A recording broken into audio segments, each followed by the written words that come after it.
अब अगर हम सनातन हैं, ये बात निश्चित हो गई, तो फिर पुनर्जन्म वाली बात स्वाभाविक उठ जाती है।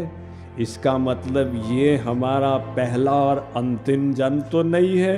इससे पहले भी हमारा जन्म हुआ, उससे पहले भी थे, उससे पहले भी थे। तो क्या पुनर्जन्म होता है?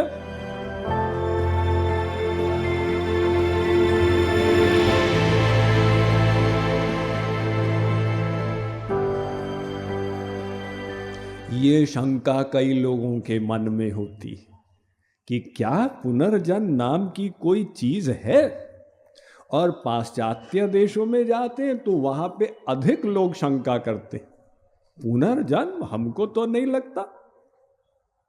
शोपेनहावर ने लिखा था, उसने कहा, if an Asiatic were to ask me the definition of Europe, I would say it is that part of the globe that is suffering from the delusion that this life is our first entry into existence and there is no life after death. Schopenhauer Germany के दार्शनिक थे जिन्होंने भारतीय शास्त्रों का अध्ययन किया, और उन्होंने कहा, अगर कोई एशिया का व्यक्ति मुझसे पूछे ये यूरोप क्या है, मैं कहूंगा ये विश्व का वो खंड है जहां लोग इस भ्रम में हैं कि ये जीवन ही हमारे अस्तित्व की शुरुआत है और मृत्यु के बाद में कोई जीवन नहीं होगा।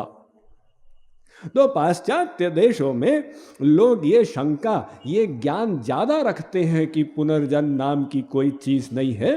लेकिन भारतवर्ष में भी लोगों के मन में कभी कभी ये संदेह आता। तो श्री कृष्ण उस पुनर्जन्म विज्ञान को तर्क के साथ यहां पर समझा रहे।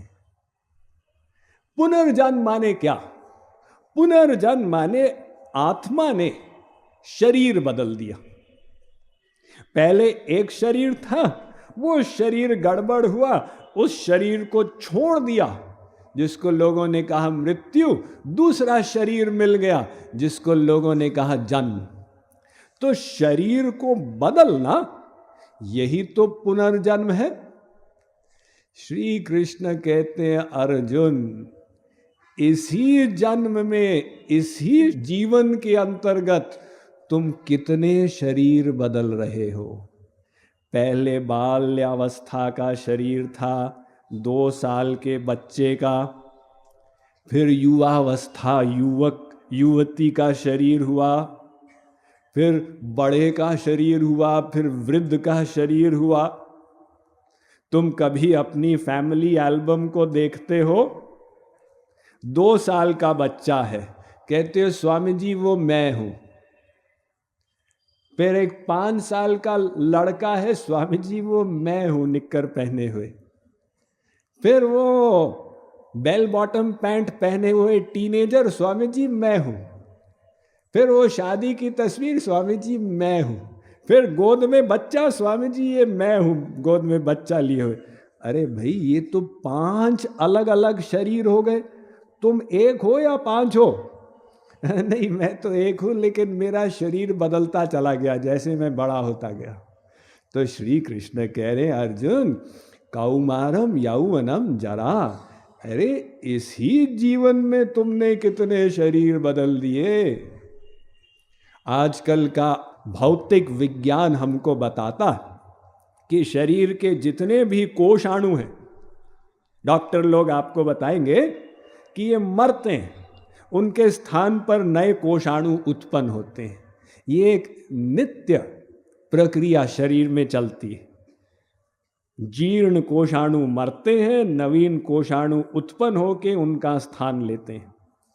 तो विज्ञान अनुमान लगाता है कि 7 वर्ष में शरीर के सब कोषाणु परिवर्तित हो जाते, सब कोषाणु। और जो केमिस्ट लोग हैं, रसायन शास्त्र वाले, वो कहेंगे कि ये कोषाणु तो बड़ी चीज है। कोषाणु के अंतर्गत परमाणु होते हैं, एटम्स, मॉलिक्यूल्स। तो वो परमाणु तो इतने परिवर्तित होते हैं, आप जब श्वास लेते हैं अंदर, ये ऑक्सीजन को लेते हैं ना, वो ऑक्सीजन आपके रक्त के माध्यम से प्रत्येक कोषाणु तक पहुंचता। शरीर में जो नसें हैं ये लगभग 16 करोड़ मील लंबी हैं, जो आपके फेफड़ों से ऑक्सीजन को लेकर रक्त प्रवाह के साथ अरबों खरबों कोषाणुओं तक पहुंचाती, और प्रत्येक कोषाणु में केमिकल रिएक्शन हो रहे हैं, उसको बोलते हैं मेटाबॉलिक रिएक्शन। वहाँ पर वो ऑक्सीजन का उपयोग किया जाता और कार्बन डाइऑक्साइड छोड़ी जाती है, वो रिएक्शन का परिणाम। तो कार्बन डाइऑक्साइड को रक्त अपने प्रवाह में वापस ले आता फेफड़ों तक, और फिर आप उसको बाहर, जो श्वास प्रश्वास करते हैं ना, तो आप श्वास बाहर करते हैं, कार्बन डाइऑक्साइड को निकाल देते हैं, यानी ऑक्सीजन अंदर करते हैं, कार्बन डाइऑक्साइड बाहर निकालते हैं। तो आपके शरीर के परमाणु तो प्रति सेकंड बदल रहे हैं। एक हमने वैज्ञानिक का अनुमान पढ़ा कहीं पे, उसने ऐसा अनुमान किया कि 1 वर्ष के अंतर्गत शरीर के 98% परमाणु बदल जाते। इतना शरीर बदलता है, लेकिन क्या व्यक्ति बदलता है? 20 साल बाद आप किसी को मिलते हैं, कैसे हो? अब ये तो नहीं कहते अच्छा अच्छा तुम दूसरे व्यक्ति हो, 20 साल पहले तो कोई और था, सब कोषाणु अलग थे। आप समझ जाते हैं व्यक्ति तो वही है। तो जैसे श्री कृष्ण कहते हैं कि वो इसी जीवन में तुमने शरीर बदले, ऐसे ही मृत्यु पर बदलोगे, और जब शरीर बदलेंगे, शरीर के सब साथी वो भी बदल जाएंगे। इस जन्म में आपके माता पिता, भाई बहन, स्त्री पति, बेटा बेटी, ये सब नाती हैं, नातेदार। पिछले जन्म में कोई और थे, पिछले जन्म में कोई और थे, ये बदलते चले गए। इस जन्म में आप किसी का सम्मान करते हैं, घर में जो बुजुर्ग हैं, दादाजी नमस्ते। कल को दादाजी मरे, अभी उनकी मुक्ति तो नहीं हुई है, फिर आएंगे। मान लो आपके ही घर में अब वो नाती बन गए, आपके बेटे के बेटे बन गए, तो जिनको आप दादाजी कहकर नमस्कार कर रहे थे कल तक, अब वो आपको दादाजी कह रहे हैं, दादाजी नमस्ते। कल को हम मरे, अभी हमारी भी मुक्ति नहीं हुई है, फिर आएंगे संसार में, फिर से हम जूनियर हो गए, वो सीनियर हो गए, फिर से हम उनको कहेंगे दादाजी नमस्ते। अब वो मरे, फिर हम दादाजी बन गए। तो ये ड्रामा अनादिकाल से अनंत बार हो चुका। भगवान कहते हैं कि ये तो हम कृपा करके तुमको पूर्व जन्म भुला देते हैं। कभी कभी लोग ये भी प्रश्न करते कि भगवान ने ऐसा संसार क्यों नहीं बनाया कि हमको पूर्व जन्म याद आ जाए। अच्छा, हम तो गोपालपुर में ऐसे ऐसे कलेक्टर थे। जी नहीं, अगर आपको पूर्व जन्म याद आ जाएगा, जानते हैं क्या होगा? आपका टेंशन बढ़ जाएगा। अरे ये तो मेरी जमीन थी, इसकी जमीन कैसे हो गई? ये तो मेरा बेटा था, इसका बेटा कैसे हो गया? मेरी पत्नी थी, इसकी पत्नी कैसे हो गई? सर्वत्र लोग झगड़े करने लग जाएंगे। तो भगवान ने कहा, मेरे प्यारे बच्चों, तुमने जो पूर्व जन्म में किया, मैं उसको नोट जरूर करूंगा, उसका हिसाब भी रखूंगा, और ठीक समय पर तुमको फल भी दूंगा, लेकिन तुमको याद नहीं रहेगा। वरना तुम्हें कितना टेंशन हो जाए।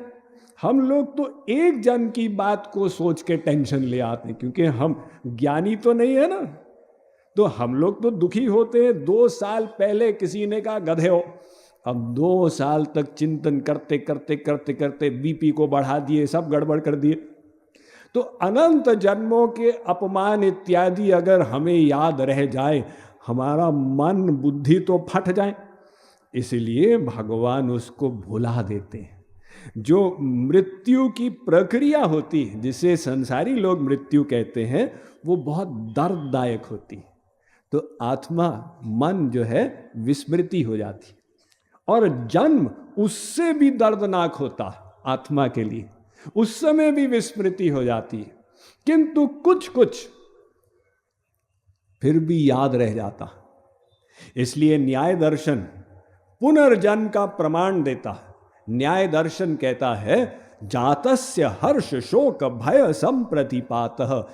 एक छोटे से शिशु बालक को देखो, बालक बालिका को, अकारण वो कभी हंसने लगता, अकारण कभी रोने लगता, अकारण कभी भयभीत हो जाता, छोटा सा बच्चा। न्याय दर्शन कहता है इसको अभी पूर्व जन्म याद आ रहा है, थोड़ी थोड़ी स्मृति बची हुई, उसी को सोच सोच कर खुश हो रहा है, रो रहा है। अब वो बोल नहीं पाता आपको, लेकिन जैसे बड़ा होता है इस जन्म की छाप इतनी जोर से पड़ती है कि वो पूर्व जन्म भुला देती।